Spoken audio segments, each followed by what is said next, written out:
Vendredi 25 décembre 2020, mesdames et messieurs, bonjour et merci de regarder RTI 1. Vous suivez Matin Bonheur aux couleurs de la fête de Noël. Ouverture de cadeaux, messe de Noël, plan de table pour le repas de Noël, pic sur les toasts et services à table, port du masque entre deux repas et surtout ne pas l'oublier. Bref, les chrétiens du monde entier célèbrent ce vendredi 25 décembre la fête de Noël ou encore la fête de la Nativité. Ce sera surtout l'occasion pour les fidèles de se rendre à la messe pour commémorer l'instant.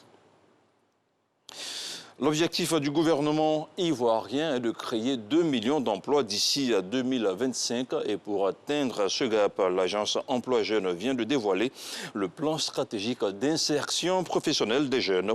C'était au cours d'une rencontre suivie par Samuel Dangui, son reportage à suivre dans nos prochaines éditions.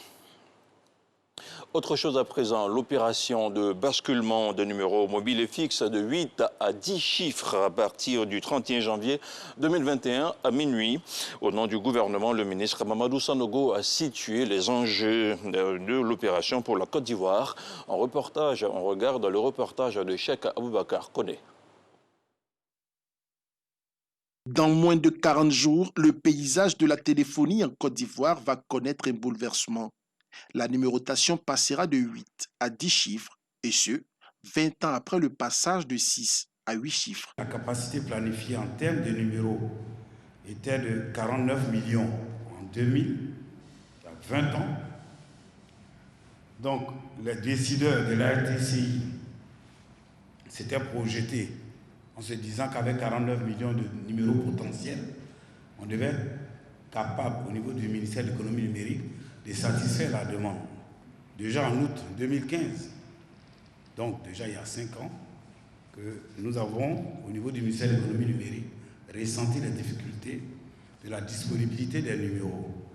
Pour satisfaire à la demande depuis cette date, il a fallu recourir aux indicatifs 8 et 9 des services à valeur ajoutée. Malgré cette décision transitoire, le parc des numéros est arrivé à saturation. Pour prévenir toute paralysie, et principalement dans le fonctionnement des services de téléphonie, mais aussi pour anticiper les besoins en numéros liés au développement de nouveaux services tels que l'Internet des objets, que ce PNN 10 s'est avéré nécessaire et est en passe d'être mis en œuvre. L'opération de basculement entre en vigueur à partir du 31 janvier 2021 à minuit. Il reviendra aux abonnés après cette date d'ajouter le préfixe 07 05 01 sur les numéros mobiles déjà existants et les préfixes 27, 25 et 21 devant les numéros fiscs. Les 3 opérateurs auront chacun une capacité estimée à 100 millions de numéros. Il y a eu des mesures. Du sport, à présent du football, après 5 mois de tergiversation autour du processus électoral à la FIFA, la Fédération ivoirienne de football, la FIFA, l'instance mondiale, a décidé de mettre la FIFA sous administration provisoire. Les explications de Salif Ouattara de RTI Sport. Jusqu'au 31 décembre 2021, le football ivoirien sera dirigé par une administration provisoire. Ainsi en ont décidé les membres du Conseil de la FIFA, après avoir auditionné les différents membres de la commission électorale mise en place pour organiser l'élection à la présidence de la Fédération ivoirienne de football. Le bureau du Conseil de la FIFA a décidé de nommer un comité de normalisation pour la FIFA en vertu de l'article 8, alinéa 2 des statuts de la FIFA. Pour le Conseil de la FIFA, cette décision s'imposait du fait que les instances dirigeantes du football ivoirien ne sont pas parvenues à organiser une procédure électorale conforme aux exigences statutaires et réglementaires applicables à toutes les associations membres de la FIFA. La fêtière mondiale du football estime également que le mandat de l'exécutif actuel a déjà pris fin. Le comité de normalisation aura donc 4 objectifs clairs.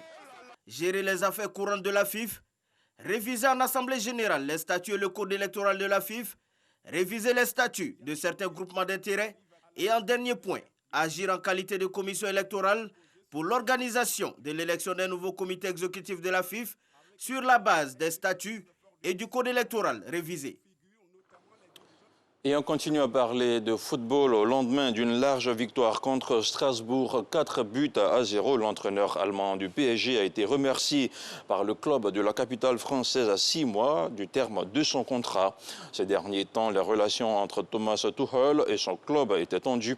Depuis l'été, le courant ne passait plus avec Leonardo et un départ du coach à l'issue de son contrat faisait figure d'hypothèse la plus probable.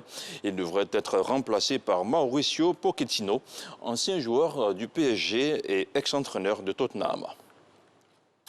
Voilà, c'est tout pour ce premier point d'information au cœur de Matin Bonheur. Et justement, on retrouve le duo de Matin Bonheur composé de Alix et Angeval dans quelques instants pour terminer ce dernier numéro de la semaine, tout en rouge, aux couleurs de Noël bien sûr.